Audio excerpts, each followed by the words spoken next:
I call the meeting to order for July 13th, 2021. A moment of silence by Ms. Cushman. Please stand.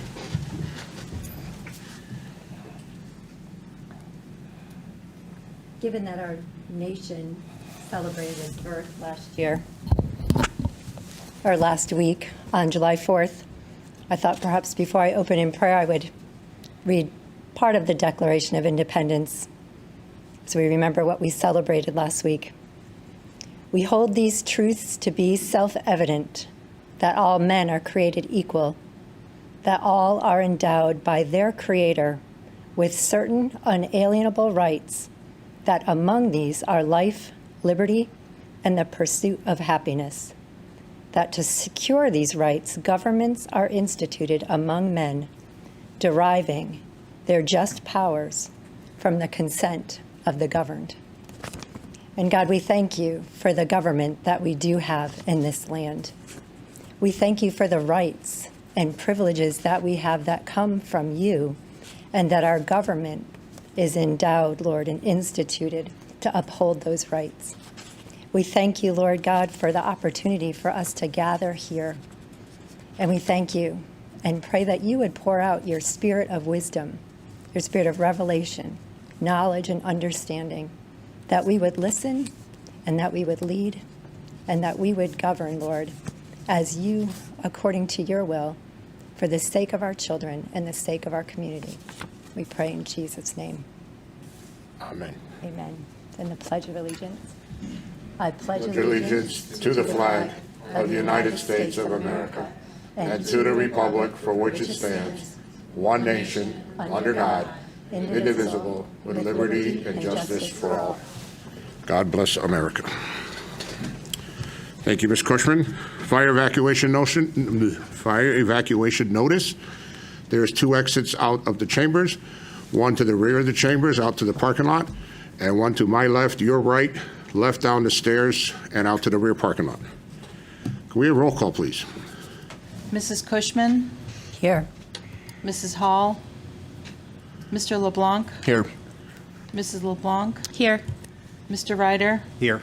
Mrs. Thurston, Mr. Ungary, Mrs. Acree, Chairman Cruzel. Here.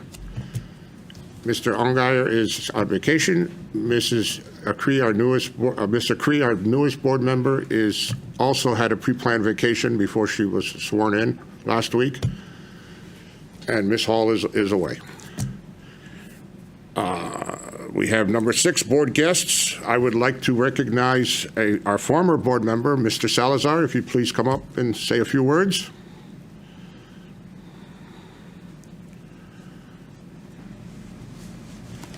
Welcome. Thank you, Mr. Chair. Make sure the light's on. You know It's that- on. Can you hear me? Yes, we can hear you. Yeah. Thank you for the opportunity. I never had the, I shouldn't say I didn't have. I had the opportunity previously to publicly announce my resignation, but I had an emergency at work on the last meeting of the board, and we had to work late that evening, and I was not able to make this meeting. But so I appreciate the opportunity to do so now. And so I would like to, for the public, read my letter of resignation. And the reason why I had to resign my seat on the board is I relocated out of town. My wife and my family and I relocated to town in the eastern part of the state. I resigned effective June 30th. We completed our move, fortunately, last week. So without further ado, this is the letter that I had prepared to read on June 8th, I believe, was our last regular meeting. So I have found in life that one of the most difficult things to say is goodbye, and so it is with a heavy heart that I take this opportunity to publicly announce my resignation from this board. My family and I are leaving Enfield and are relocating to another town in the eastern part of the state. My resignation is effective on June 30th. I thank all of you that entrusted me to play a role in the education and future of your children. I am honored, grateful, and humbled by your vote. I will take a moment to briefly discuss a few lessons learned while as a member of this board and to express my view on issues the board will be discussing soon. I have learned that there are many in this town who truly care about the content and quality of education in Enfield and who are willing to work hard to continually improve it.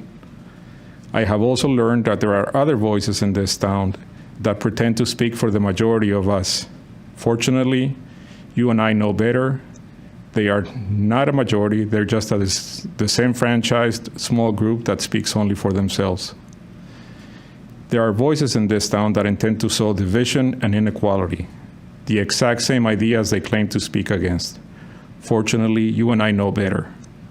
While Enfield may have similar problems as those associated with towns of a similar size throughout the United States, there are no systemic issues of racism, gender discrimination, inequality, or white privilege. According to the 2010 census, Enfield is a town with a population that is 76% white, 11% Hispanic, and 7% Black. And yet, this predominantly white citizenry elected me, a Mexican citizen, a naturalized citizen from Mexico, to represent the educational interest of its children. Many of the people in this town have become great friends and supporters to me and my family. Neighbors of all different backgrounds, religions, and ethnicities. A great number of these I can count as my friends.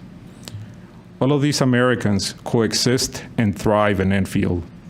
What I have found to be a common denominator with all of them is that all of them are willing to give you the shirt off their back if you need it, and will judge you by the content of your character and not by the color of your skin, or by the accent in your speech, or your religion, or any other trait or characteristic. Nonetheless, residents of Enfield, I urge you to remain vigilant and be prepared to stand for what you know is right and righteous. There are modern educational philosophies, perhaps they are better described as ideologies, in this country and within this state. You may have heard of the most infamous one, critical race theory, or CRT, with themes of diversity, equity, and inclusion, implicit bias, and white privilege, among others. These ideologies, with roots in revisionist history and Marxism, are divisive and damaging to our children and their psyche.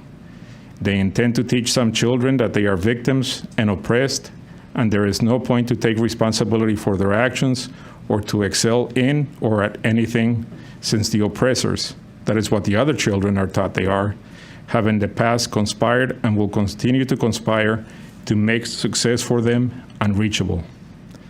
But don't take my word for it.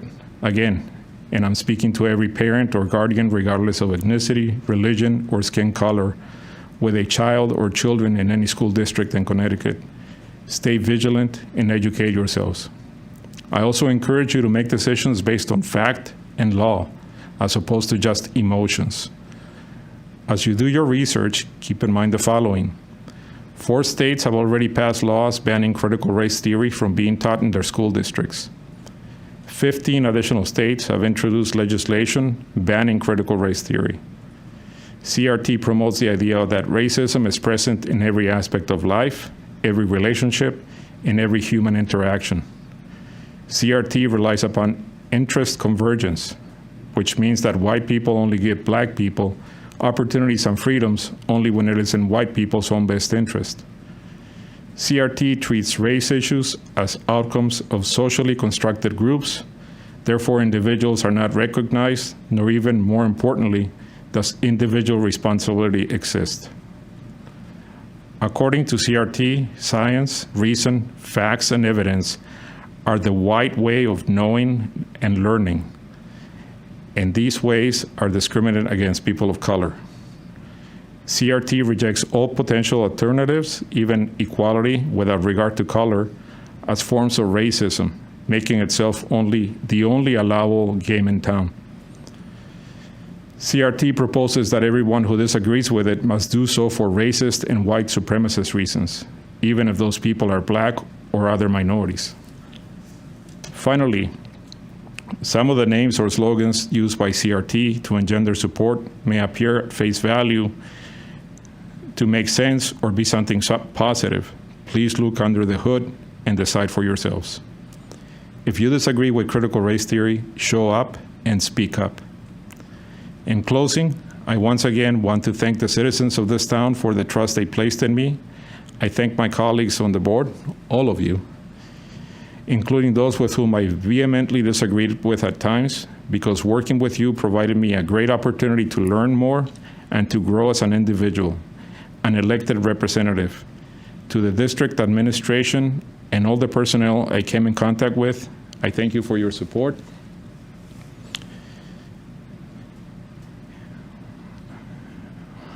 Sorry, I lost my place. And finally, to current and past members of the board with whom I forged great relationships, thank you. Thank you to all of you. Thank you, Mr. Chair.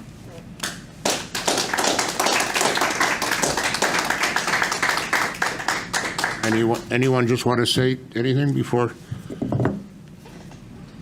So I will present you with your plaque. And without me coming around, if you want to just come up and grab it. Keep this as a momentum that you are sitting here with us. And we enjoyed every minute of it, so thank you again.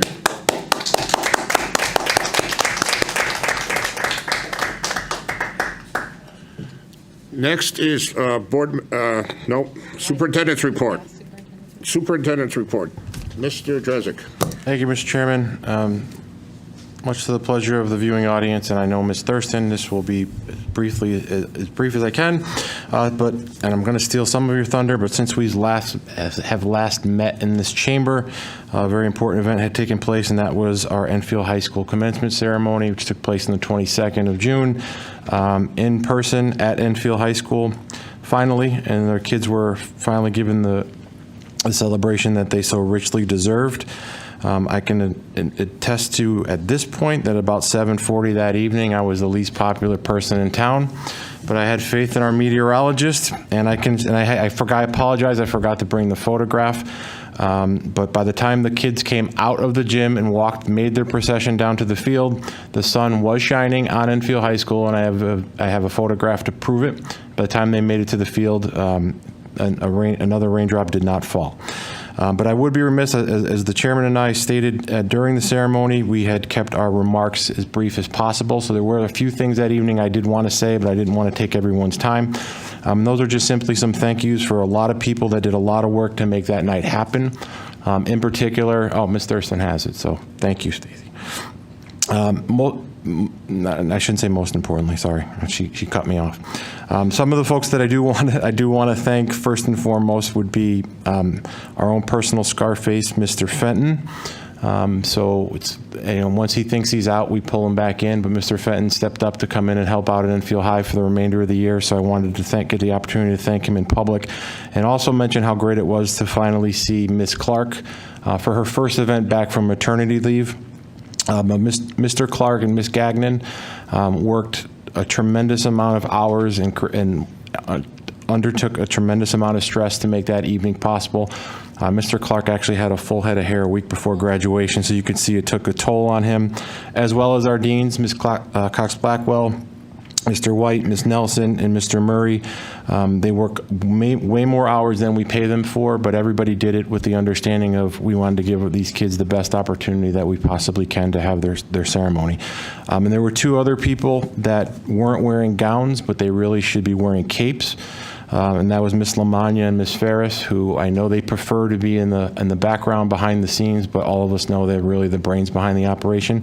But that evening would not have not only been a success, but it wouldn't have happened at all if it wasn't for the two of them. So thank you.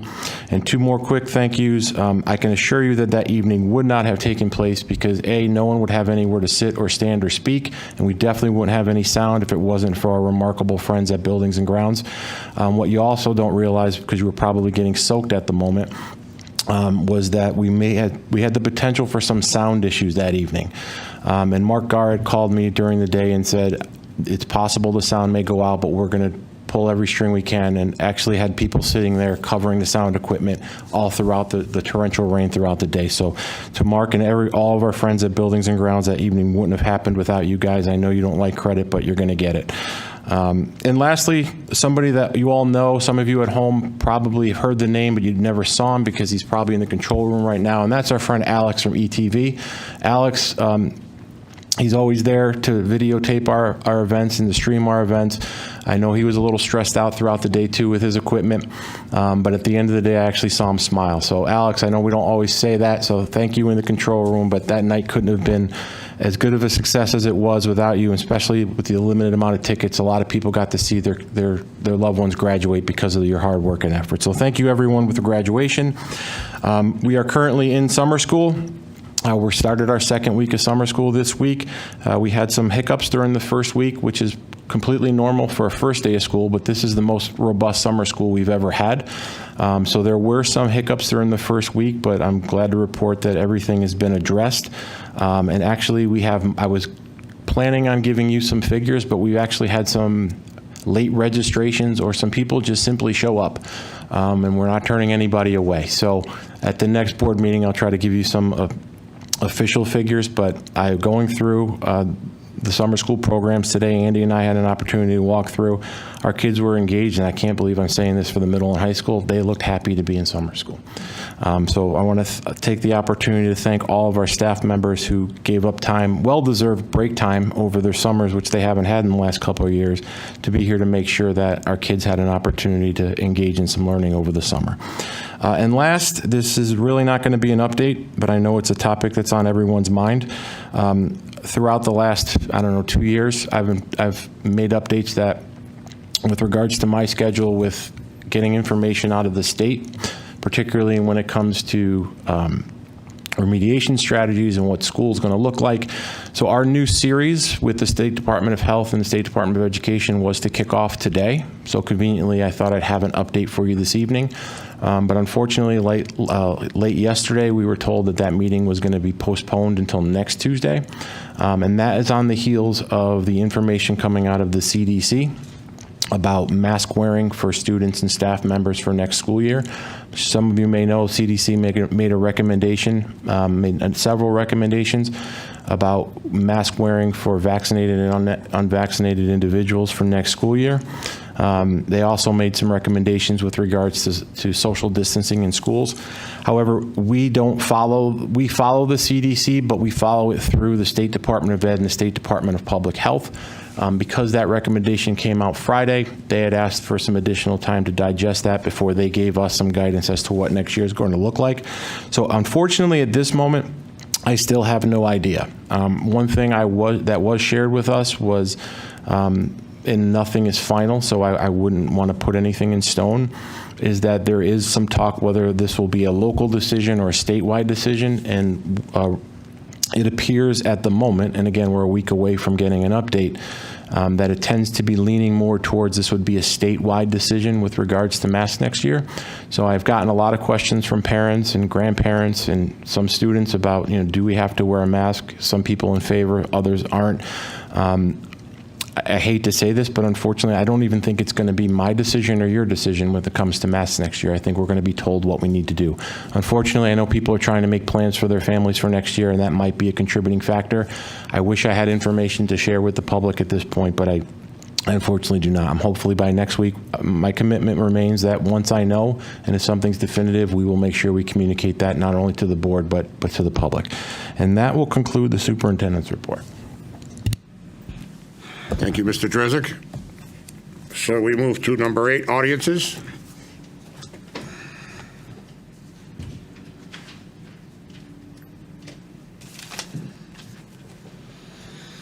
Thank you, sir.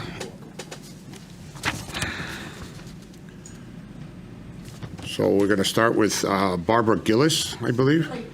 Gilly, I'm sorry. No, that's okay. It's Gilly. I see that now. I apologize. Please just restate your name and address for the record, and you'll have 3 minutes after you do that. Okay. Sitting or standing? Sit there and just make sure the red light's on. Okay. My name is Barbara Gilly, and I've lived in Enfield, 17 Buchanan Road, 51 years.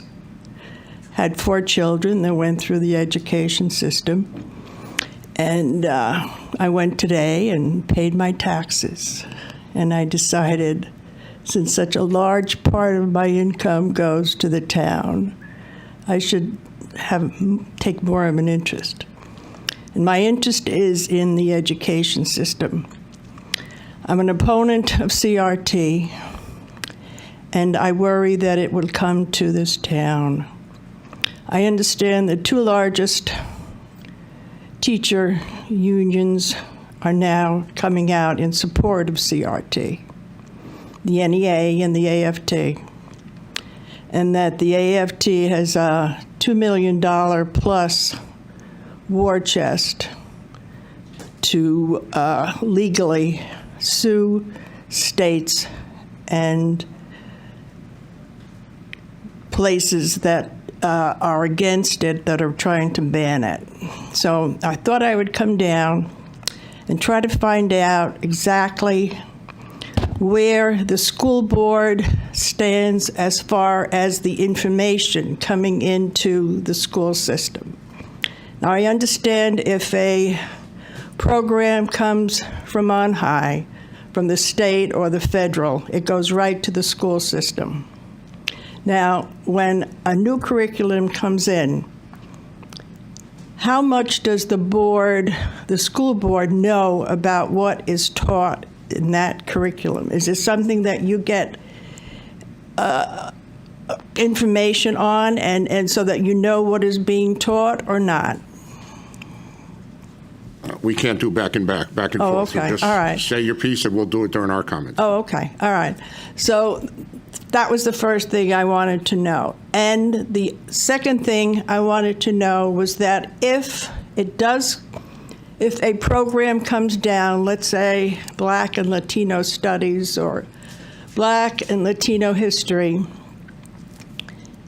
and if you know what is in the curriculum, if someone came, like myself, a taxpayer, and asked the board to tell me if CRT or something similar was being taught, whether you would be allowed or could tell that information so that the taxpayers and the parents would know what was being taught in the school.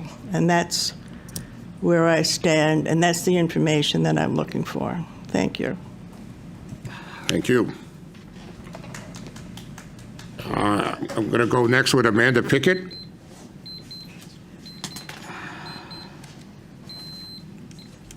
And again, state your name and address for the record, and then I'll start the timer.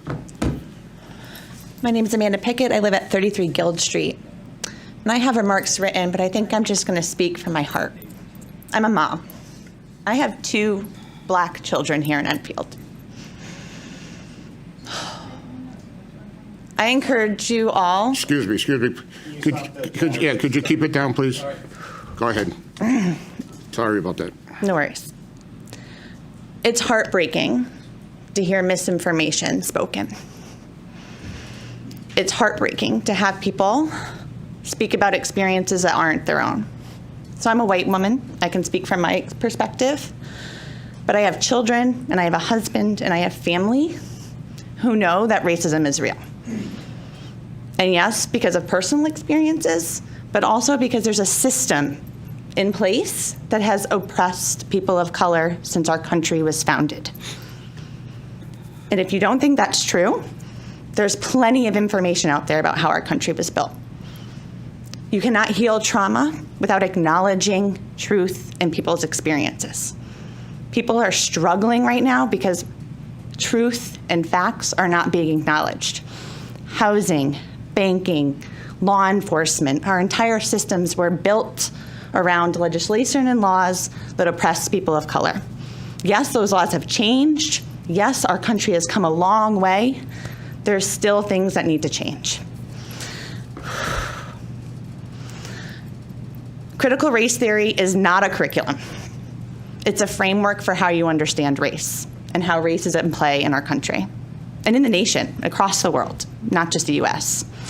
There's two foundational concepts: that race is a social construct, that it was created to divide and create power and privilege, and that racism exists in systems and operating procedures, that it's deeper than individual acts. If you don't think that's true, I encourage you to research, to look into more. Everybody has innate bias. I do, you do. It's part of who we are. It's part of the messaging. It's part of our experiences. So it's okay to be vulnerable and admit that. We need to acknowledge it, notice it, reflect on it, and adjust. It's living in Enfield Public Schools. Discipline rates, course enrollment, teacher hiring practices. It's part of what's happening here, but we can change it because I know, because my family's experienced amazing teachers and staff here in the school system that are teaching our students to be critical thinkers, to look for factual information, to create relationships and bonds and provide feedback to each other. That's happening. My son's a kindergartner, and I've had the most amazing conversations with teachers who are teaching our kids skills that make them lifelong 21st century learners. So critical race theory is not a divisive system. It's not a divisive theory or idea. It's about acknowledging and understand our history and being able to say that and change our future. So I ask you to reflect on the mission of the board, to think about it in yourselves, and acknowledge that you're all white people and we need to do some learning. Thank you. And Peter Janitis.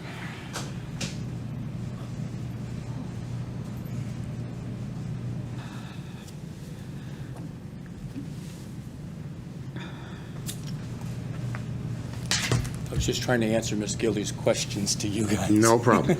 It was distracting up here. Again, state your name and address for the record, and then I'll start the timer. My name's Peter Janitis, 3 Farmstead Circle, Enfield. And Mr. Salazar and Ms. Gilly, basically, I don't even know why I'm here now. But I come before you for a couple of reasons. The first and foremost is the topic of CRT, critical race theory. I would hope you all have some idea what this theory is all about.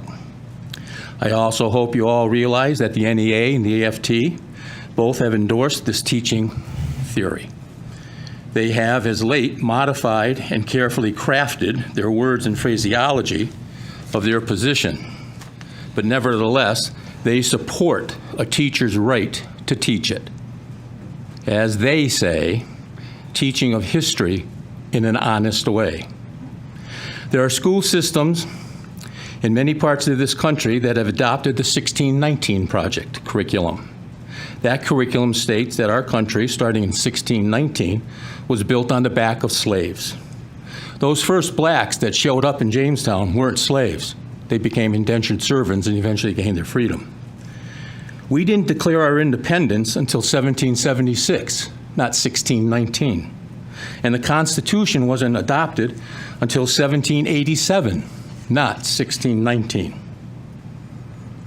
Black Lives, BLM, the organization is based on a Marxist ideology. The idea of paying reparations and the teaching of white privilege and the critical race theory are all dangerous and manipulated topics that do not belong in our public schools. If you want to take some elective classes at a community college or some institution of higher learning or historical brainwashing, then knock yourself out. But pitting one race against another race at this time in our nation's history has no place in a public school, particularly K through 12. I taught U.S. history and world geography in this town for years. I've been to all 50 states. I've been to 54 countries, 56 countries. I've seen a lot. Has our history been pure? No. Has our history been without controversy? No. Have the Chinese, the blacks, the Hispanics, and the American Indian been oppressed at one time or another? Absolutely. Have different ethnic groups, many whites from Europe, been oppressed? Absolutely. Have religious groups been oppressed? Absolutely. These and more examples are all part of our history. History, things that happened in the past.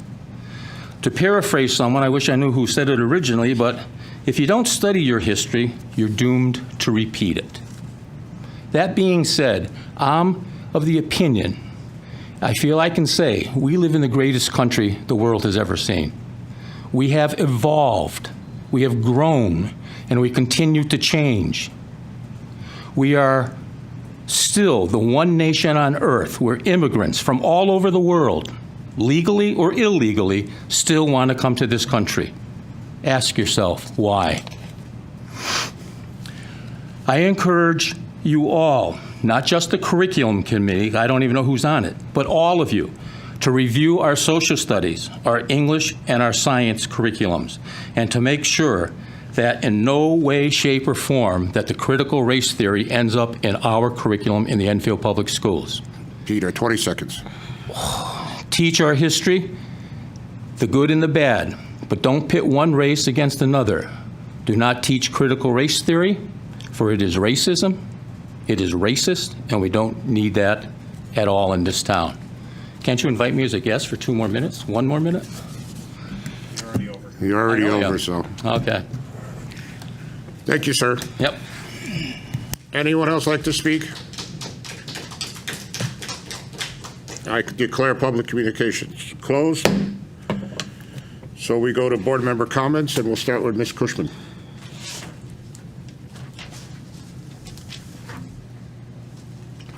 Okay. Well, I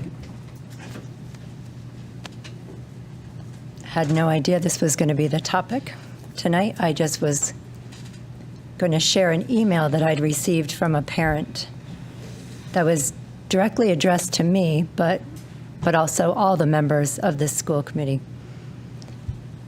She writes, as a taxpayer and voter in Enfield, I am stating that I'm totally opposed to the ideology of critical race theory being taught to students at any grade level. I am also opposed to the training of teachers and administrators in CRT and equity programs. CRT is racist and not to be used to expose our children to hatred and Marxist ideology. Please share my email to your colleagues and to all on the Board of Ed. So this is clearly a very divisive issue. It's something that's really, we're all struggling to learn more about. And just rest assured that we're on board trying to sort through and understand it.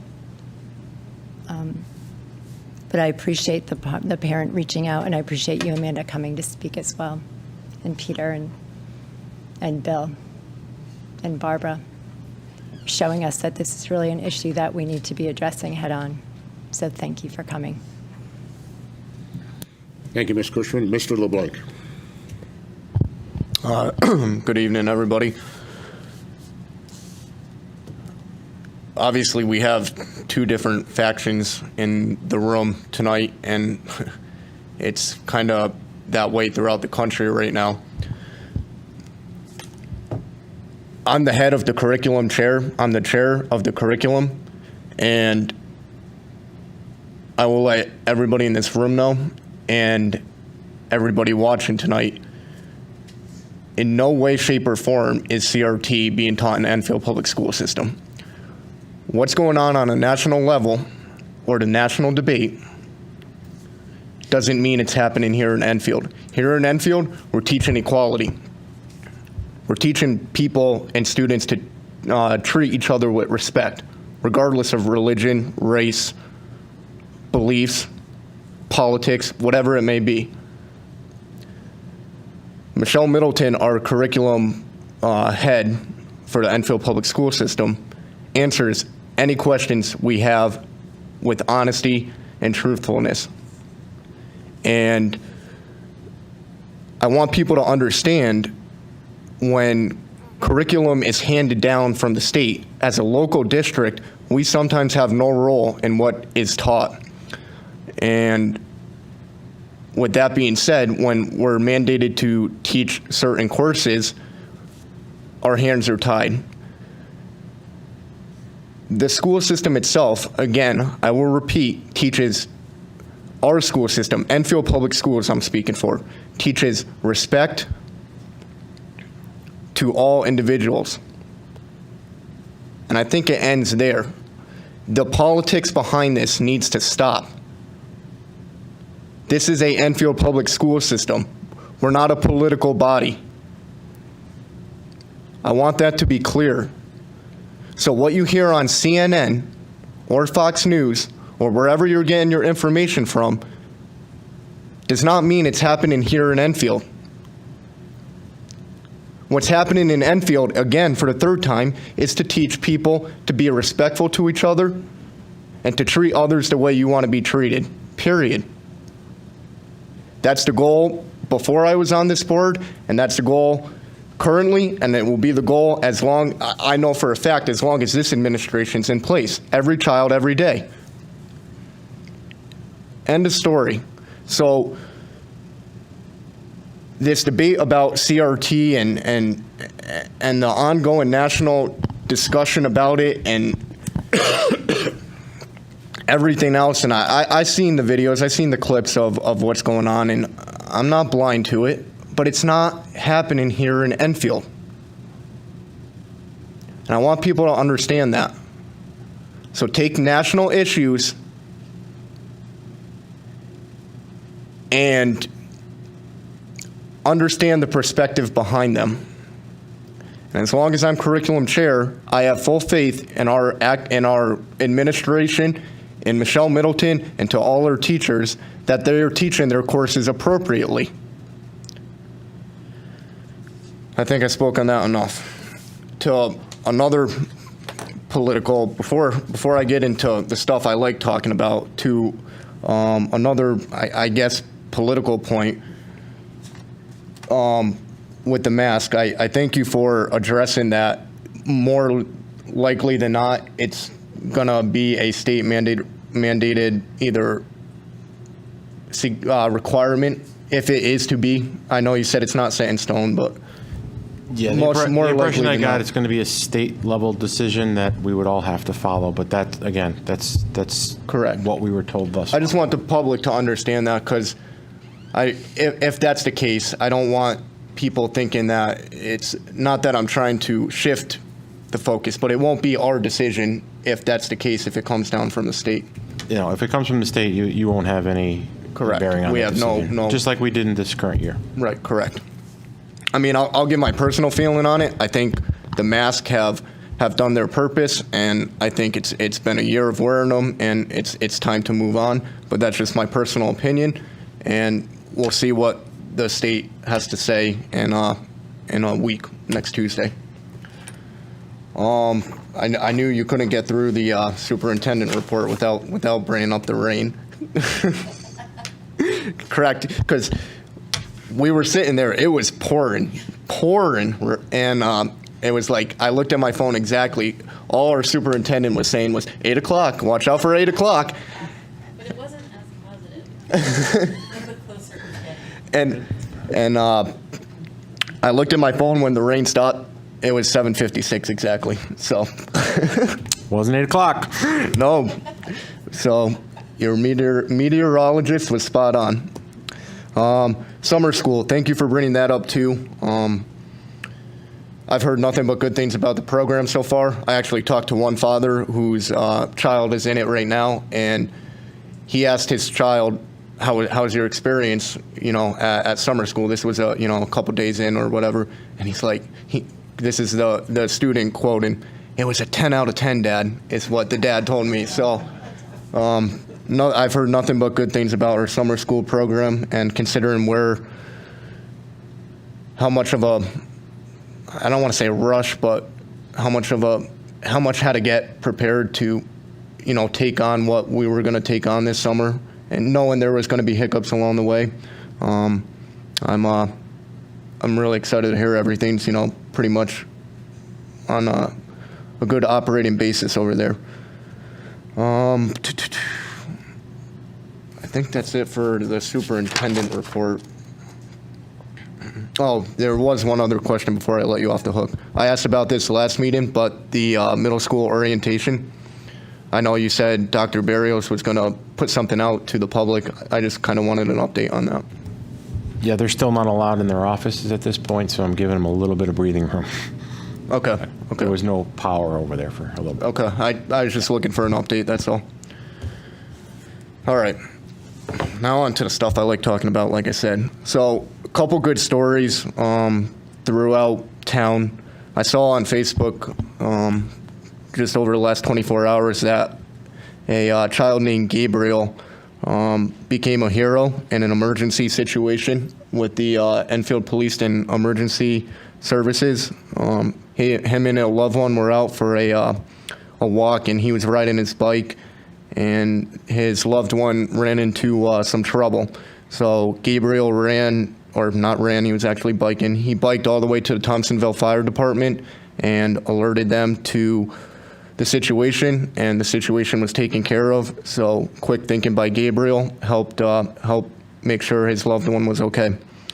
Another good story, Enfield's 10U All-Star softball team won the District 8 championship, and they're moving on to sectionals. And to anyone that is involved with All-Stars, whether it be baseball or softball, it's extremely hard just to win one game, never mind a district. So congratulations to them and their coaches, and I wish them the best of luck in sectionals. To our former board member, colleague, Bill, I want to thank him for his time on the Board of Ed. He always brought a unique perspective and is definitely one of the smartest people I know. It was a privilege to be alongside him. And lastly, I'm actually wearing a shirt tonight. Enfield Ramblers, registration's open, and we're looking for players. It was a year off from football last year, but we're ready to come back stronger than ever. And you can sign up online. The first practice is August 2nd, and we can't wait to see all the players back out on the field and look forward to a great season. If there's any trouble with registration, or you have any questions or concerns, you can reach out to me, and I can try to answer myself or direct you to the appropriate people within the organization. Thank you. Thank you, Mr. LeBlanc. Mrs. LeBlanc. Okay, so before I start, so I've been hearing a lot about the critical race theory. So what I did on Sunday in the late afternoon into the evening is I went in my bedroom and I found resources to educate myself on critical race theory. I don't want to find articles written by the right, and I don't want to find articles written by the left. I want to find articles that are just factual. I educated myself in what CRT is. I also know it's not a curriculum, that it's a theory at this point in time. I also know it's not being taught in Enfield Public Schools. To describe what the process is here, because not everybody understands what the process is as far as it comes to curriculum, is we have a curriculum committee that's represented by two board members of the majority party and one member of the minority party. And they meet monthly with our curriculum director. And it's her job to let them know if we have any state mandated curricula that needs to be taught, and they discuss it, and they ask her the questions that need to be asked. And then when we have a board meeting, they give an update on what happened during that curriculum meeting. Any board member can attend at any time. Those questions are asked. I know there's hard questions that have been asked. I guess what I want people to understand is our administration, our central office, they've dedicated their lives to having a career in public administration. And when they decide to do that, whatever political beliefs they have, they leave at the door. I will never know from anybody from central office which way they're going to vote in an election in their town, in a national election. They will not talk about it with you, and you will not talk about it with them. Because anytime anybody's ever presented anything to any of us, it's been a factual, truthful presentation of what has to be done and why. And I feel like when we sit down, and it's interesting that Mr. LeBlanc said CNN and Fox News, those were the last two places I was going to go to look for CRT information. I actually found some really great information on the American Board Association. I found so many articles and why people support it and why people don't support it. So as a board member, I felt that that was my role to educate myself, because I can't agree or disagree with somebody if I don't understand exactly what it is. And there's a lot of mistruths and half truths on both sides of the aisle when it comes to that. So I guess I just want people to know that I did look into CRT. I've took notes in this notebook on it on Sunday night. And there is a process for curriculum here in Enfield Public Schools, and it does not involve politics. It's the furthest thing from anyone's mind. And I trust our administration. They wouldn't be here if they didn't. And quite honestly, sitting on this board 10 years, I've been through 3 administrations. And this is the best administration we've had. And if you don't believe me, ask teachers. If you don't believe me, ask parents. If you don't believe me, ask another board member. So that's what I want to say about that. I want to take a minute. I was so touched when I saw that Adam Bailing. I want to congratulate Adam Bailing on being Teacher of the Year. His mom was an amazing teacher, just an all-around sweet woman, and I'm so happy for him. And I know, I read the article and just the outpouring of support for Adam and what was out there about Miss Bailing. She's still so missed. Just a wonderful lady. So I just want to congratulate Adam on that achievement, because that must have just been so heartfelt for him. I was going to bring up about graduation and say things were a little tense at 7:45, 7:52, and I kept saying, it's going to stop. It's going to stop. That's all I could say, because I was nervous. But it was a great graduation.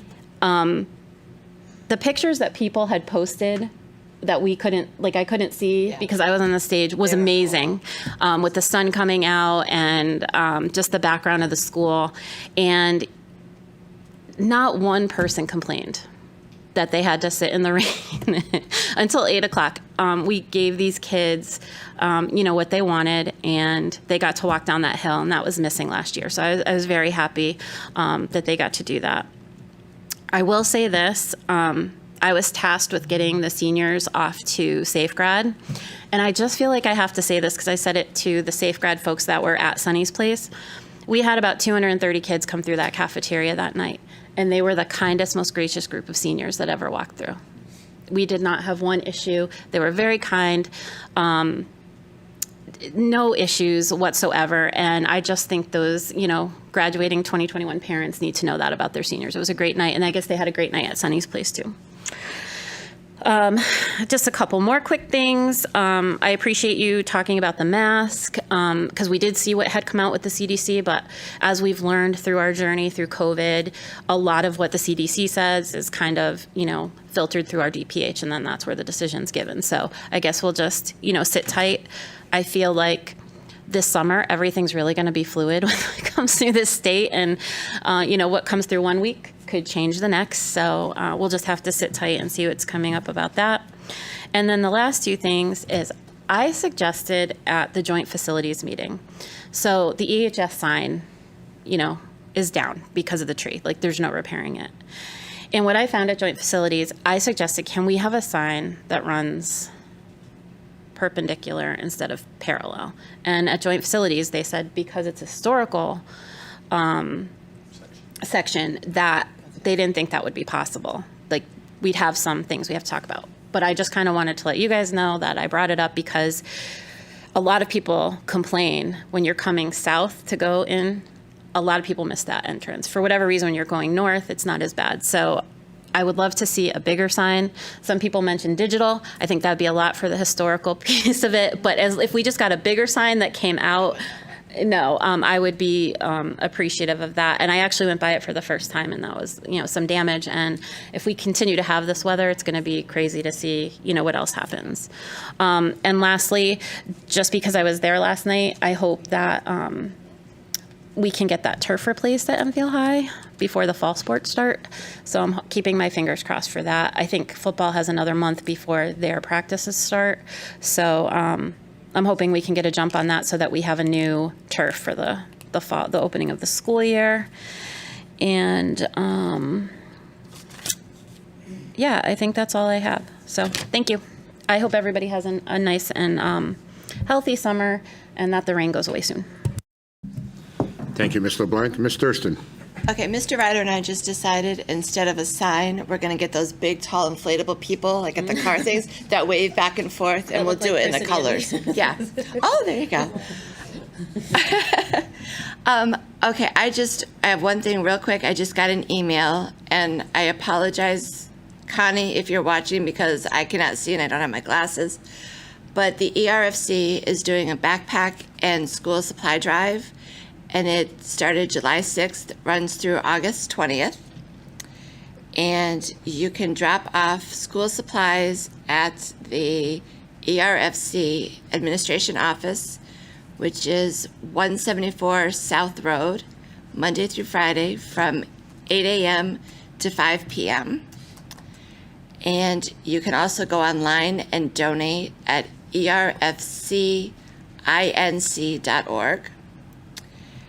And let's see, the farmers market on August 1st and August 8th, there will be a school bus, and you can go and you can bring the supplies there, and they're going to fill the school bus. So I know this is a great organization. They do the backpacks drive every year, and it gives me an excuse to go shopping. Not that I need one, but the kids appreciate it, and it's just definitely a worthwhile cause. So get out there and get their supplies for them. So that's it. Thank you, Ms. Thurston. Mr. Ryder. So the JFK PTO is trying to do a final push in these summer months for the That's My Brick fundraiser. Now, what that is with the reconstruction going on at the JFK Middle School, you'll have the opportunity to purchase a brick, either a 4x8 or an 8x8 paver, and you can have it engraved. You can say, congratulations or good luck at the middle school from the Ryder family, et cetera. As a Board of Education on this term, we purchased a brick that, we're donating. We can probably, individually do something. There's several logos. There was you could put the theater masks on it and say to, good luck to all the theater kids at JFK, love the Smith family, etc. There's different logos you can put on. There's different messages of inspiration, and it's kind of cool that we can do that. So that's my brick through JFK. So if you go to enfieldpto.com/JFK or just enfieldpto.com, I put it on the main page as well as the JFK page, and it's towards the top, and you can have an opportunity to purchase a brick that will be near the flagpole of the building when the construction is done down the road. There's also a free variety show tomorrow night at the Annex I wanted to mention. It was a town event, but it was tomorrow, so I thought I would just mention that. It's free for all families. Doors open at 6:15. The event itself is at 6:30, and it's a variety show. There's a comedian, gentleman entertainer doing that, so that might be something to look into. If you go to the Town of Enfield's website, you can get more details on that. Let's see. Speaking of Kite and Stowe, there is going to be a pre-K camp at the Stowe Early Learning Center in partnership with Kite, August 2nd through the 20th. You'd go every morning from 9 a.m. to 1, and it's a free 3-week camp designed to give children whose preschool experience has been impacted by the COVID-19 pandemic. Gives you a chance to go in for a couple hours each day, do activities, structured group time, centers, lunch, just kind of get the kids back in the feel of being at school, even the pre-K kids, because they don't have summer school, all of them, and that's a nice way you can kind of see some friends. Enfield PTO, this is on the Stowe page in the virtual backpack. So I wanted to mention the kindergarten camp, August 2nd through 20th, 9 to 1 daily with Kite. Also, speaking of Kite, we've shared this. I know the Enfield Public Schools has shared this as well. There's a 2-page resource guide for summer resources, everything from COVID testing to food assistance updates, where Loaves and Fish's new address, Enfield Food Shelf's new address, family support phone numbers, all the schools' phone numbers, if you're an incoming kindergartner, how to register for kindergarten, housing assistance, and everything. So look for that information. Thank you again to our friends at Kite for sharing that with the public. I printed a screen grab the other day of towards the end of June. This is just the Facebook page of Enfield PTO, just the people that we reach, the eyeballs that we reach, sharing all the end of school year stuff, the changes in graduations. So we reached 11,304 people between May 26th and June 22nd in that 28-day, 4-week span. 8,000 different individual users, so at least one post, and over almost 12,000 eyeballs.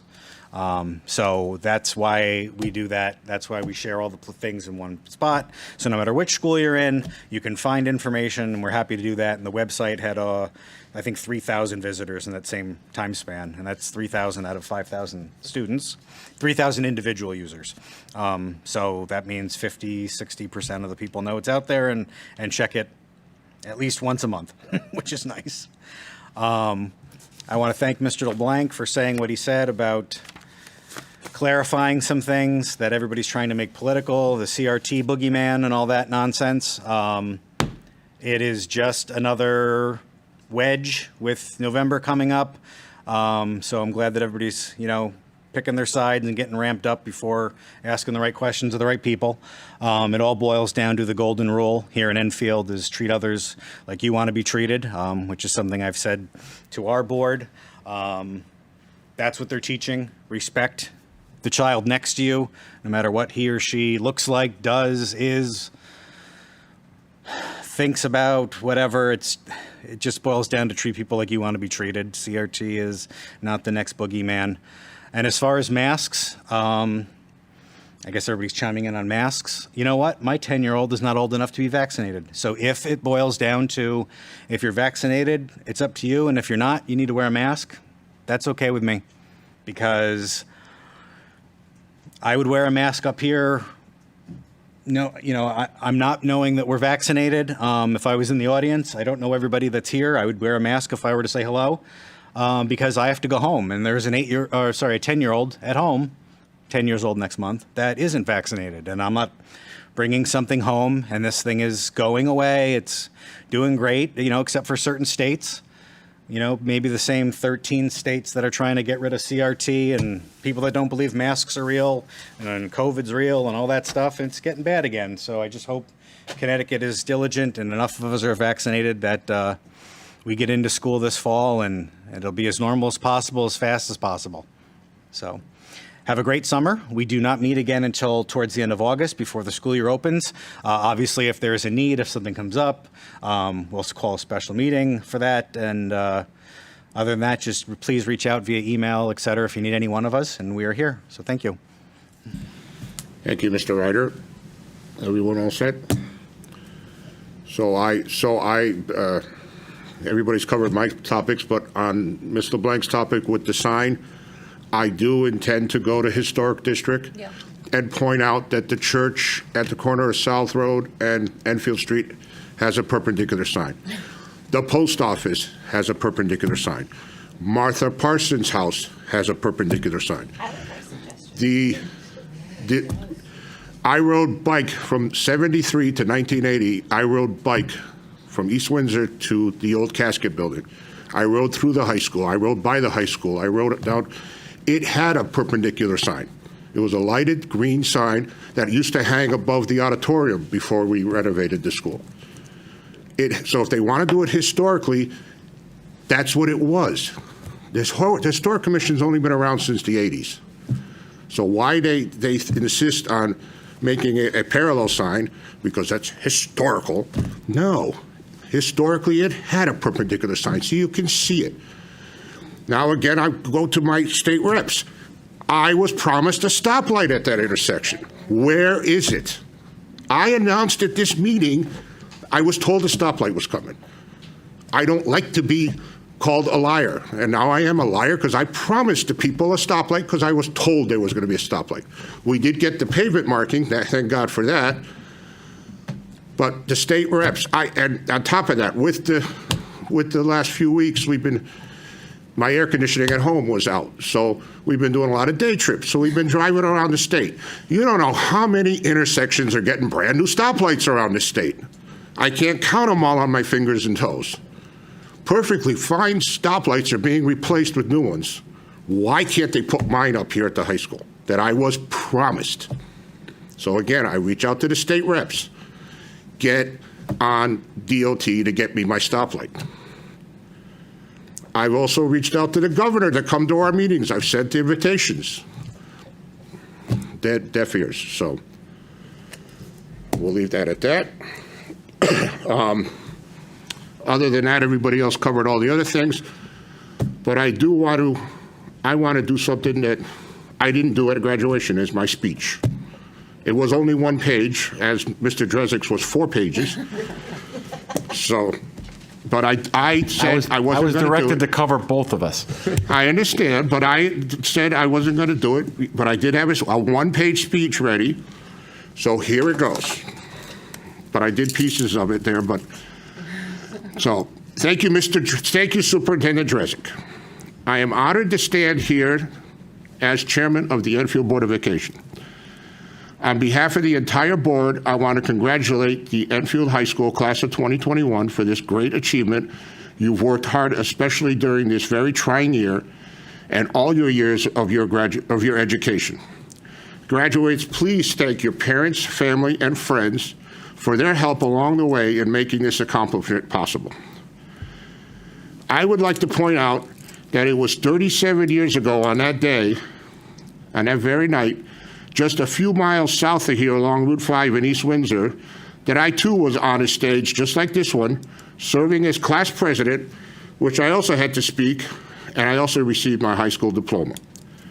It was a day I will never forget, and to remind me of that day, I got a pocket watch from my parents. With engraved in it is my initials and 6/22/1984. But I had to make the pocket watch safe for school. There was a pocket knife on the other end. I had to take that off because they're not allowed in schools. So even the chairman has to follow the rules when it comes to that. So in ending, so that being said, let me open the pocket watch and see what time it is. And well, as the time passes, it says, time to pass out some diplomas. So that was my short and sweet speech that I did not give at graduation. But again, I did get to call Mr. Drizzle Mr. Poor before the graduation. So, but his meteorologist saved him because it did stop, like they said, right before. And we walked, but poor graduates stood in the rain up on the top of the hill. So. That's the only time I've ever seen you really crabby. Yeah, he was a little crabby. You're crabby. Yeah. Try to have 2,000 people with umbrellas ready to come get me. But you know what, though? I think no matter what, I think whether the rain continued or it stopped completely, they would have just been, I mean, people sat there for 2 hours in the rain. They just wanted to see their graduates. They were just so happy to be there. And I do want to add, I got there around 6:30, and I got to stand with some of the faculty that were going orange or green, which there was green for the seats on the turf or orange for the seats on the stands. And there was one person that came up to me, so I did take one for the team, that said to me, and I quote, "This was the worst idea you guys ever had that do this graduation." And I just shrugged my shoulders and said, okay, whatever. So I do want to say to her, it stopped raining. So we did the right thing. So thank you to our graduates. And I think at this point I will shut up. So I think we're done. So we move on to unfinished business. We have none. Number 11, new business. A, approval of Head Start 2021-2022 COLA funds. And let me get, do I have a motion to accept them? So moved. Second. So moved by Mr. Ryder, seconded by Ms. Thurston. And let me just get back to my apologize here. I want to get back to my packet, which I had to close. Where are you? No.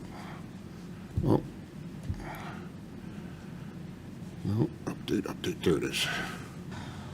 Open. So I don't know, is there anything we need to comment about this, Mr. Drezek, or it's pretty much what's in our packet here? All the information's in your packet. This is just the cost of living adjustment that's done annually.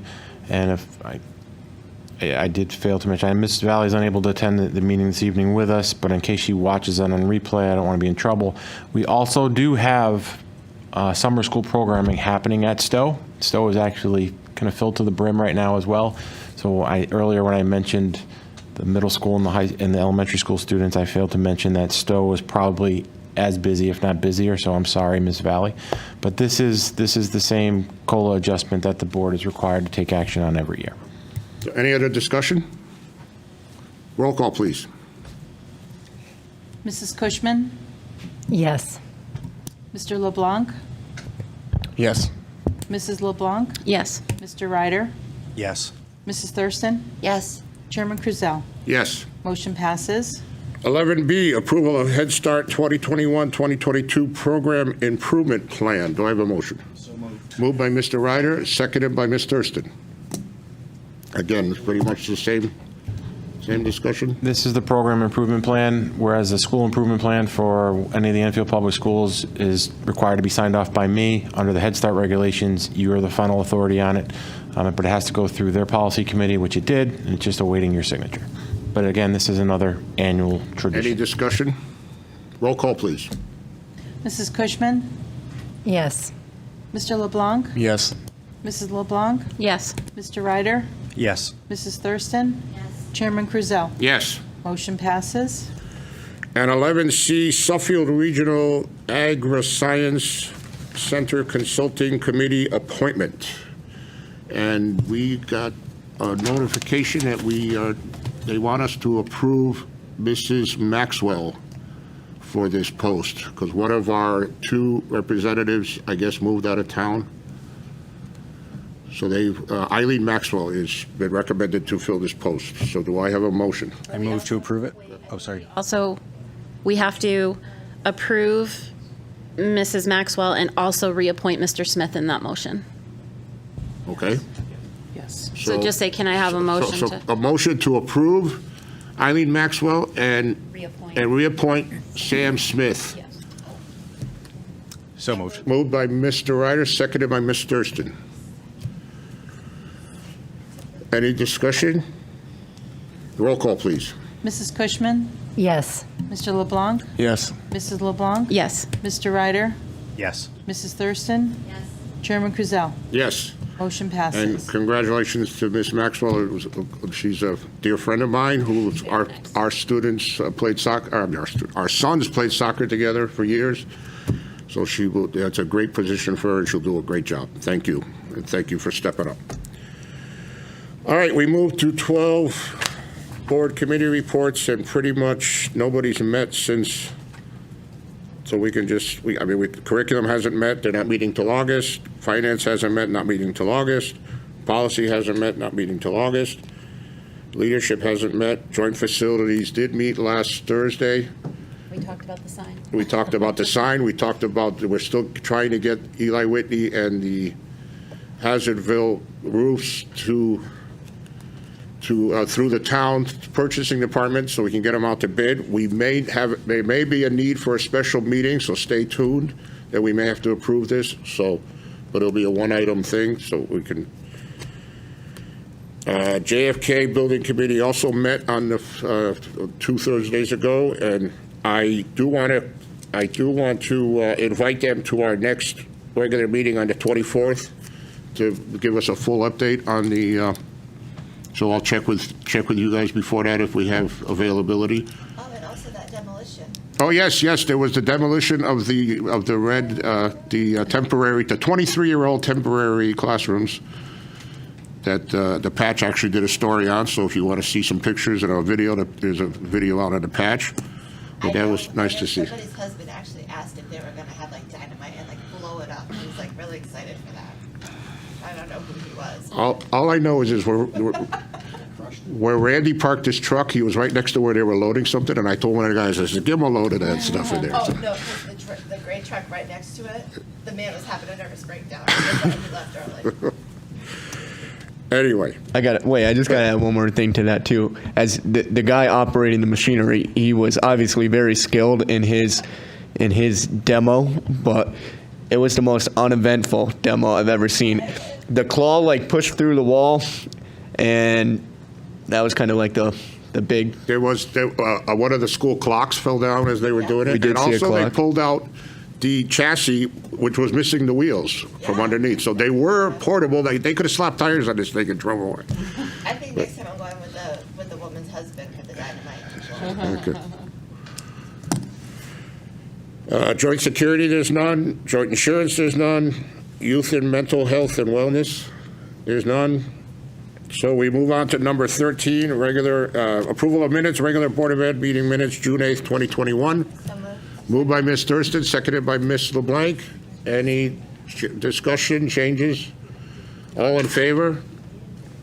There's 6 in favor, 0 against. Approval of accounts and payroll, we have none. Correspondence and communications? We have none. Oh, I'm sorry, no, we have none. That's my Executive session, we have none. Motion to adjourn, please. Motion, Ms. Thurston, seconded by Ms. Cushman. Any discussion? All in favor? We got 6 in favor, 0 against. Thank you all, and we'll see you back here on August 24th at our regular meeting. Good night.